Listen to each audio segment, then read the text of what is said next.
Dr Mekki Nourdine, président national de l'Ordre des pharmaciens d'Algérie. Voilà, je suis. L'Ordre se constitue de 12 régions sur le territoire national. Chaque région est regroupée par 4, 5, 3 wilayats. D'accord, 3 wilayats. Donc voilà, c'est les deuxièmes journées organisées par l'Ordre régional de Tizi Ouzou. Je me réjouis et c'est un honneur pour moi de me retrouver ici aujourd'hui en apportant aussi ma contribution pour la réussite de cette journée avec mon ami le président de la centre régionale, Dr Kabish Krem. Et c'est une journée riche en thématiques avec des intervenants de qualité donc, qui parlent sur l'exercice pharmaceutique en Algérie, actualité et défi. Comme vous le savez que la pharmacie en Algérie, l'exercice pharmaceutique en lui-même est en plein essor.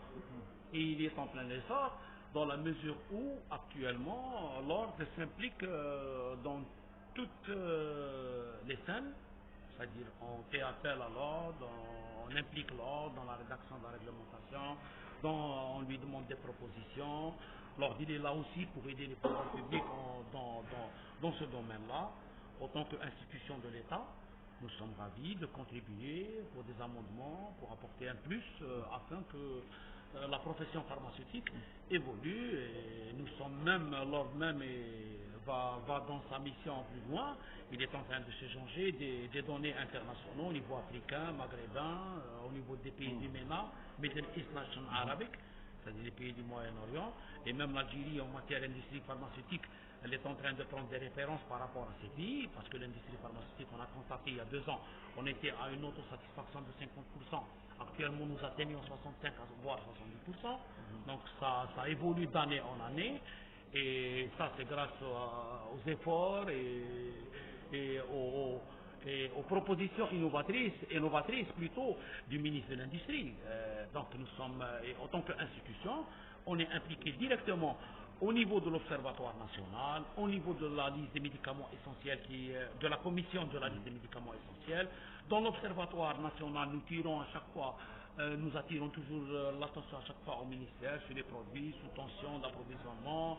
Nous attirons en tant qu'institution de l'État, c'est-à-dire sur les problématiques des spéculations sur les médicaments, de certains distributeurs qui exercent un petit peu une politique de la vente concomitante, qui exercent un petit peu des fois des pratiques un peu qui sont illégales par rapport au texte réglementaire de la déontologie médicale. 1811, la loi 1811 du Code de la santé oblige ou bien encourage le pharmacien, c'est ce qu'on appelle les services liés à la santé, et à intégrer le monde de l'éducation thérapeutique.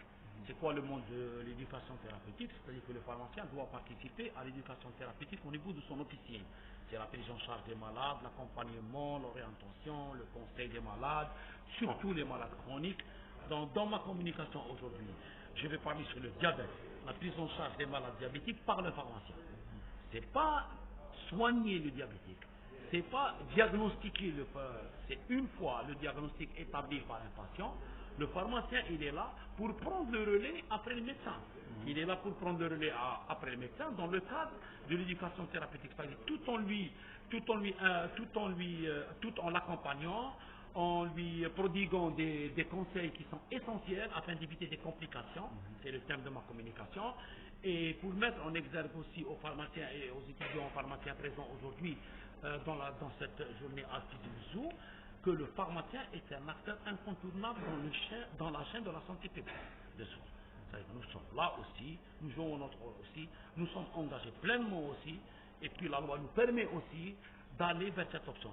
Il y a même dans le décret 92-276 un article de loi qui est l'article 70 qui dit bel et bien le pharmacien doit perfectionner ses connaissances. C'est-à-dire ça rentre aussi c'est un rapport par rapport à l'article 179 qui a été rédigé dans la loi 1811, qui est l'éducation thérapeutique et l'implication du pharmacien dans l'accompagnement des malades chroniques, dans les conseils, dans tous les domaines.